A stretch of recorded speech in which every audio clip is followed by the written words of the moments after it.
I've decided to marry your sister. So you need to leave this house. This is the best birthday present, isn't it? He's mine now. My 48th birthday. The words my longtime husband and my own blood sister thrust at me with radiant smiles were nothing less than a cruel betrayal. On the cake placed on the table, the letters that read, "Happy Birthday, Madison," looked distorted, as if mocking me. In the silence that felt like time had stopped, I slowly raised my face. The two people in front of me were like spectators eagerly awaiting the despair that was about to begin for me. But they did not yet know. The true playwright of this farce was me. And within just 1 hour, a real surprise awaited when their lives would collapse with a deafening crash.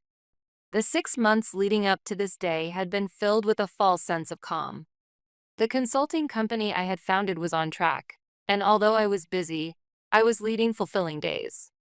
My only daughter, Sophia, had entered the university of her choice and was shining with vitality. It was a modest but satisfying daily life. Yes, I tried to believe that. It was around that time that I began to sense a coldness in the attitude of my husband, Daniel. In the past, whenever I reported a success at work, he would celebrate as if it were his own. But recently, even when I secured a major contract, all he would say was, "Oh," without even lifting his face from his smartphone. I could feel in my skin that his interest was no longer in me. The turning point was when my sister Olivia began visiting this house with a frequency that was clearly increasing. Wearing a carefree smile, she slipped naturally into our daily lives. Happy birthday, Madison. Even today, she arrived just past noon carrying a large bouquet of flowers. The sweet and strong fragrance somehow set my nerves on edge. At that time, I still forced a smile and pretended to be pleased. After all, she was my only beloved sister. However, when Daniel returned from work in the evening, the unease in my chest turned into a definite sense of discomfort. He looked surprised to see Olivia and quickly wore a delighted expression like that of a co-conspirator. "Oh, Olivia, you're here." Perfect timing. I still could not measure the meaning of those words. The birthday dinner shared among the three of us was nothing short of bizarre. The roast beef I had prepared with all my heart and the red wine that Daniel loved most were merely set on the table like stage props. The true stars were Daniel and Olivia. They cleverly excluded me from the conversation, delighting in stories that only the two of them knew. Even when I opened my mouth to say something, my words were drowned in the waves of their dialogue, or they would glance at me briefly before returning immediately to their own private world. It was as if I did not exist there at all. I silently carried the tasteless meat to my mouth, as though chewing sand. And after the meal ended, just as I stood up to prepare the cake, Daniel stopped me with a cold voice. "Madison, sit down. I have something important to say." With that voice, I understood everything. Slowly, my husband clasped Olivia's hand and intertwined his fingers with hers as if to flaunt it. And then came the words from the beginning. "I've decided to marry your sister. So you need to leave this house." "Ah, I see." So that was what it was all about. All the unease of the past 6 months had been leading up to this moment. Like puzzle pieces falling into place, the full picture of betrayal was completed before my eyes.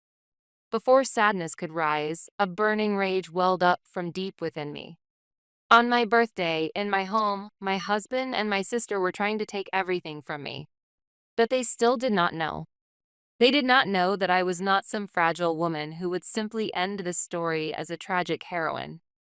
From the day when I noticed his suspicious financial dealings 6 months ago, my quiet preparations for retaliation had already begun. The hours they spent in secret meetings were nothing more than a period of meticulous preparation for me to record their sins and deliver judgment. I completely smothered the rising fury beneath a thick mask called composure. I clenched my trembling fingers tightly under the table and drew a deep breath. To explode with emotion would be to fall right into their trap. In my script, a far more dramatic finale was waiting. "All right." The voice I forced out was flatter and colder than even I had expected. At my unexpected response, the two of them exchanged startled looks. Olivia pouted her lips in dissatisfaction. What? That's it? Aren't you going to cry and scream? How boring. At those cruel words, disguised as innocent, something inside me finally snapped with a sharp break. Boring? After trampling on years of marriage and the bond of sisterhood for the sake of your selfish desires, that's the impression you give me? I slowly stood up.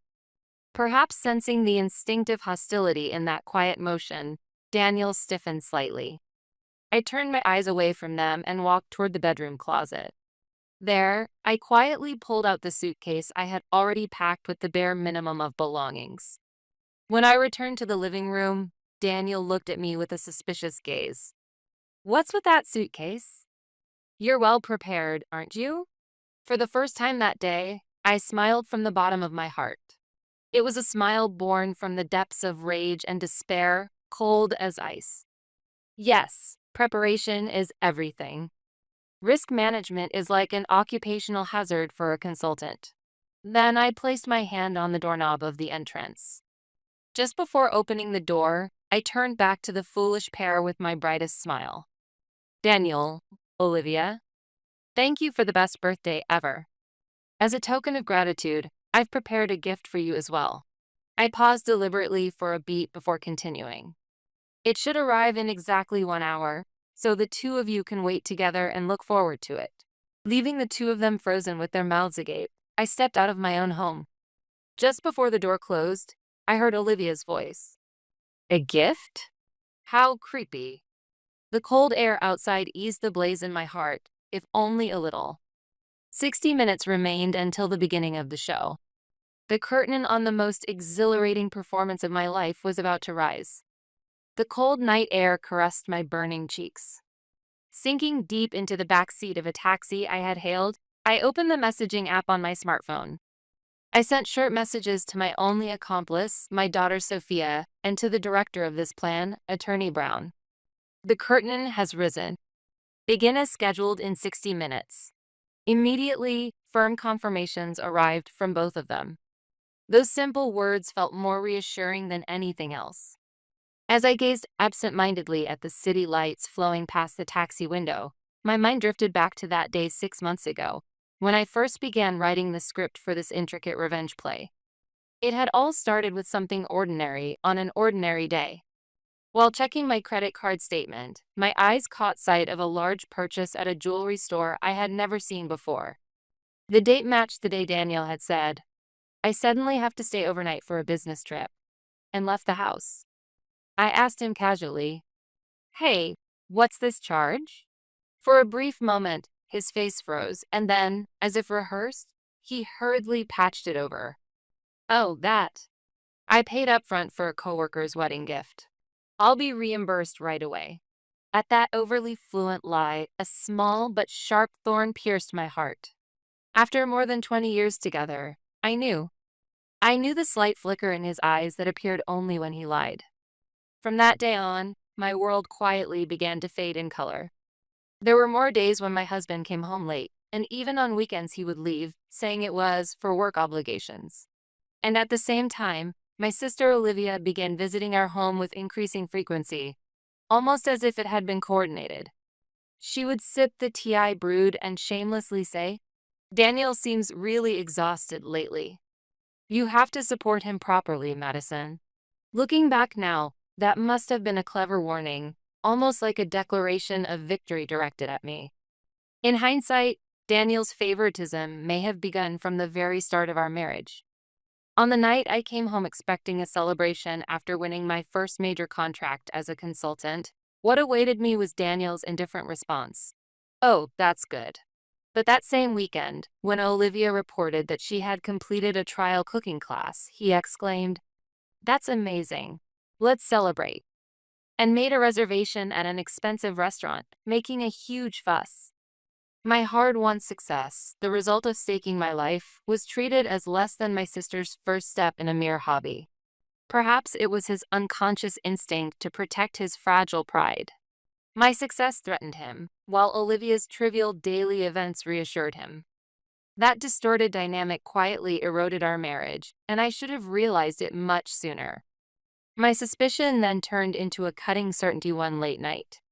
While I was working in the study, I heard Daniel's hushed voice coming from the living room. The person on the phone was undoubtedly Olivia. I held my breath and pressed my ear against the wall. "That necklace looked great on you." "Don't worry, I made up some excuse for Madison. She's too clueless to notice." The instant I heard those words, it felt as if all the blood in my body was rushing backward. That charge had indeed been for a gift to Olivia. With the money I had earned in the house that was mine, my husband was whispering words of love to my sister. The next day, I contacted Attorney Brown, my close friend since college and a specialist in divorce cases.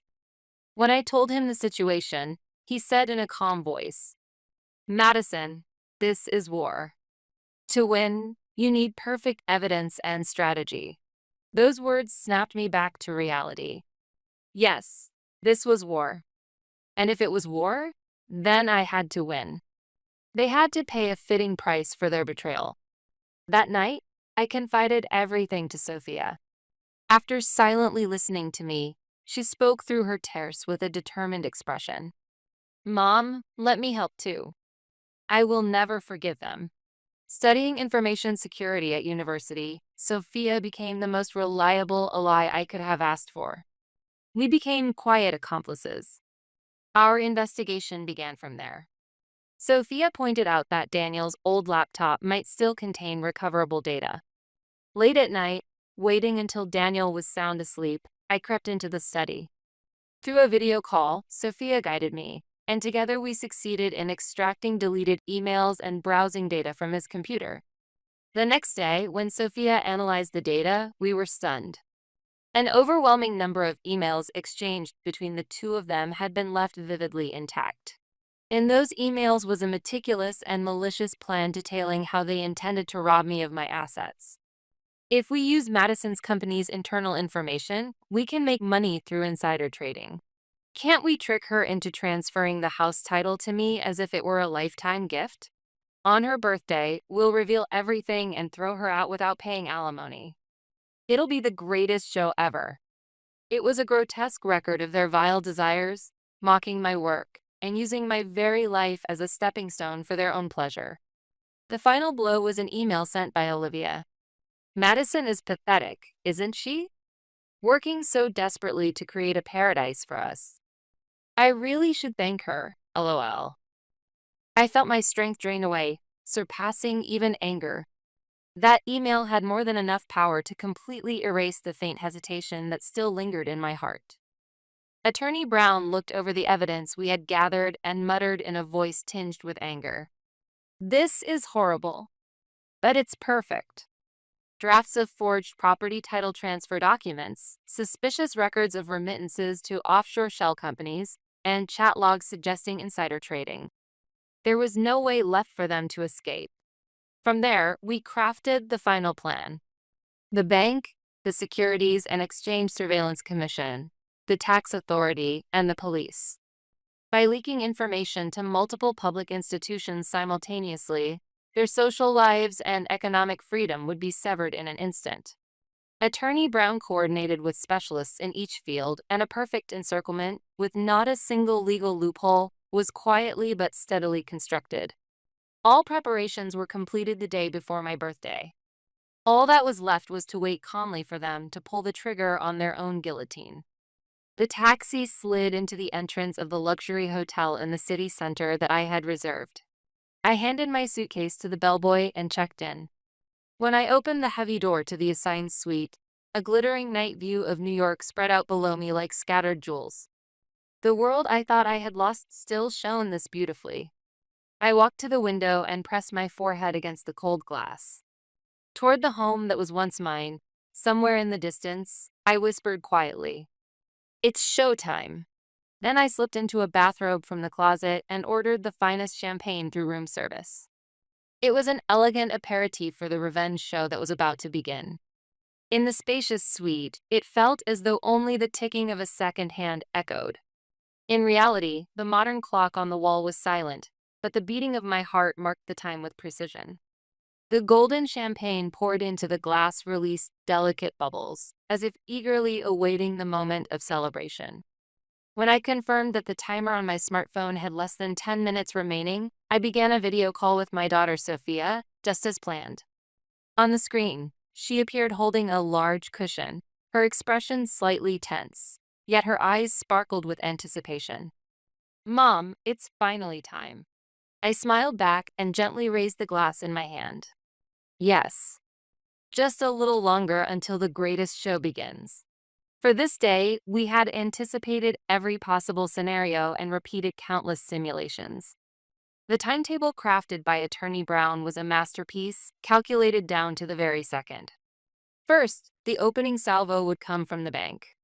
Every account jointly managed by Daniel and Olivia, as well as the shell company accounts into which they had funneled my assets, would all be frozen simultaneously at precisely 8 p.m. It would be the equivalent of cutting off their financial lifeline with a giant pair of scissors. Amid that turmoil, calls from the Securities and Exchange Surveillance Commission and the tax authority would immediately begin ringing their phones one after another. And then, as panic consumed them, the police, the stars of the final act, would arrive at their door. It was a flawless script. The timer dropped below 1 minute. I could see Sophia swallow nervously on the screen. Even I felt my heartbeat quicken slightly. 5, 4, 3, 2, 1, 0. At that moment, I closed my eyes and vividly pictured the accursed living room of my former home. By now, the two of them were surely raising their glasses in victory, celebrating in the castle they had just stolen for themselves. And right then, the call that would shatter their false feast must have begun ringing. "Mom, Attorney Brown just contacted me. The bank, Phase 1 is complete." Sophia's excited voice pulled my consciousness back to reality. I slowly opened my eyes and took a sip of champagne. The cold liquid sliding down my throat sharpened my focus even further. I pictured it in my mind. On Daniel's phone screen, a call from a major bank appeared.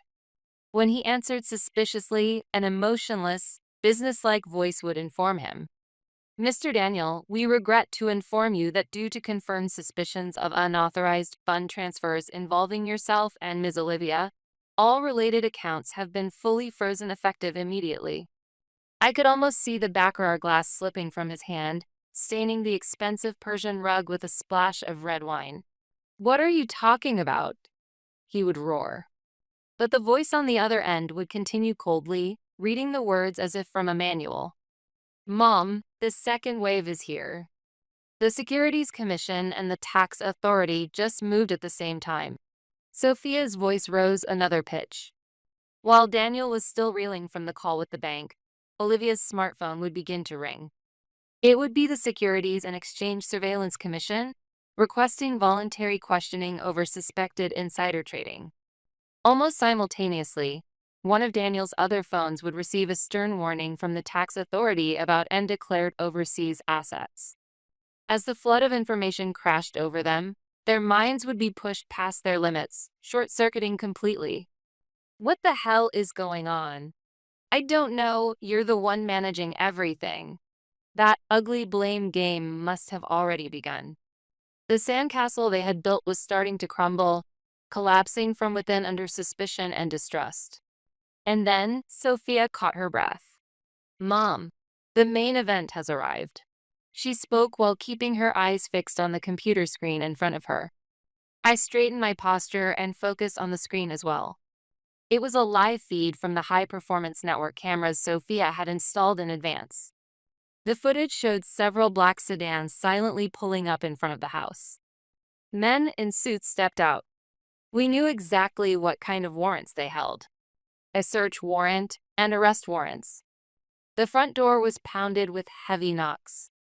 The feed included audio, and we could faintly hear the chaos in the living room. The door opened, and Daniel's stunned face appeared on screen. When the warrant was shown to him, his legs gave out and he collapsed on the spot. The camera captured the inside of the living room. There was Olivia, pale-faced and trembling. Once she grasped the situation, she began screaming like a madwoman. "This is your fault.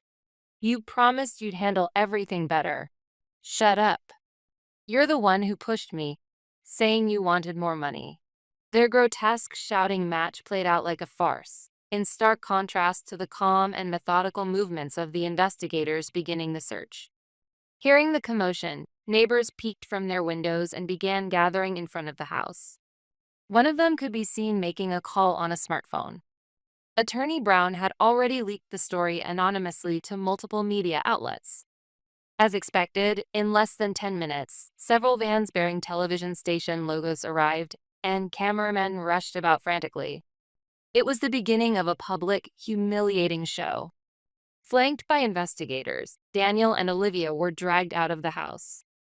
They exposed their disgraceful figures before gathered neighbors and countless flashes of cameras. On their wrists gleamed dull silver handcuffs. The faces of the two, twisted in despair and humiliation, burned into my eyes like the finest work of art. I quietly raised my champagne glass high. On the screen, Sophia raised her glass of cola as well. Together, we toasted in silence.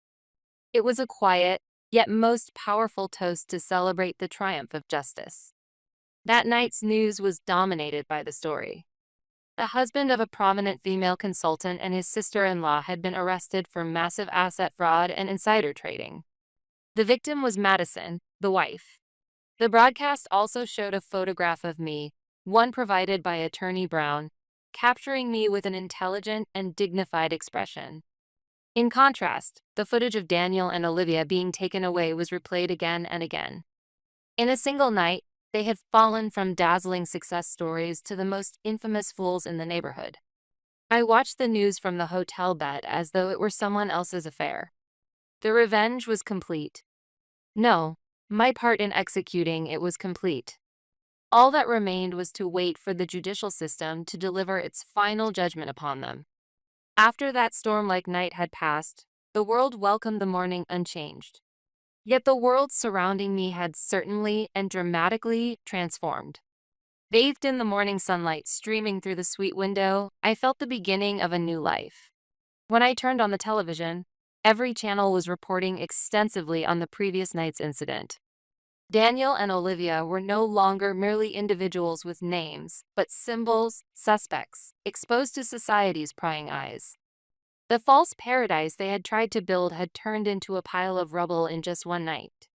The following weeks passed in a blur of coordination with Attorney Brown and interviews from the relevant authorities. Yet my heart remained strangely calm. Thanks to the perfect evidence and Attorney Brown's remarkable skill, everything proceeded exactly as I had scripted. The trial drew immense public attention. Standing in court, Daniel and Olivia were so exhausted that they no longer bore any trace of their former selves. They repeatedly shifted blame onto one another, engaging in disgraceful exchanges of responsibility. Their appearances might have stirred pity, but my heart did not waver. Considering what they had done to me, it was only a just punishment. The verdict was handed down 6 months after the incident. Fraud, forgery of private documents, insider trading, and egregious tax evasion. With multiple charges compounded, Daniel was sentenced to 10 years in prison, and Olivia was sentenced to 7. I quietly watched the news on television. And all the assets that had been stolen from me and unlawfully transferred were returned in full, with a substantial amount added in the form of compensation. In the legal sense, the battle ended in my complete victory. After the fight was over, the first thing I did was sell the house I had lived in for so many years. There was no reason to remain in a place so deeply stained with memories of betrayal. With the proceeds from the sale and the assets I had recovered, I fulfilled my long-held dream of establishing my own consulting company. Its name was Reborn Consulting. There could be no more fitting name for the beginning of my new life. After graduating from university, Sophia also joined my company.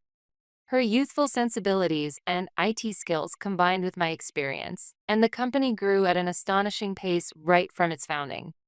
We immersed ourselves in work, as if to sweep away the nightmares of the past. Exactly 2 years had passed since that cursed birthday. I was celebrating my 50th birthday with a modest party in the new office we had set up. The open office, overlooking the cityscape of New York, was filled with the smiles and energy of my trusted staff. Sophia, looking a little shy, carried in the birthday cake. "Happy birthday, Mom." Surrounded by the warm applause and singing of the staff, I gently blew out the candles. A peaceful, happy moment I could never have imagined 2 years earlier. What I had lost was great, but what I had gained was far more valuable. While cleaning up after the party, the receptionist told me that a letter had arrived addressed to me. When I saw the sender's name, I gasped for a moment. It was the first letter I had ever received from Olivia, who was serving her sentence in prison. When I was alone, I broke the seal with trembling hands. On the stationery, in her familiar yet now feeble handwriting, were pages filled with words of apology. "Dear Madison, I'm sorry. I know that the sins I committed can never be forgiven. I gave in to Daniel's persuasive words and to my own desires, and I betrayed you. Every day in my cell, I remember your kind face and drown in tears of regret. I have cut off all contact with Daniel. Through the days of trial where we hurled insults at each other, I realized that he never loved me. What he loved was the sense of superiority he felt from using me to control you. And I too have finally realized, only after losing everything, that I never truly loved him either. I was simply blinded by the luxurious life he offered me. I know I have no right to say this, but someday, when I have paid for my sins, I hope for just one chance to speak with you again." When I finished reading the letter, I quietly folded it in two. No tears came. If asked whether I could forgive her, I could not nod immediately. Yet, strangely, the blazing fire of hatred that once consumed me no longer existed in my heart. Perhaps it was proof that for the past 2 years, I had lived desperately, facing forward. To forgive her? Or not? Such simple words could never neatly contain these complicated emotions. But the fact remained. I no longer hated her. To go on hating would be the same as remaining imprisoned by the past. There was no longer a place for them in my life. I neither tore up nor discarded that letter. I simply placed it quietly in the back of my desk drawer. It was like a receipt, signifying that my long and painful battle had truly come to an end. The settlement of the past was complete.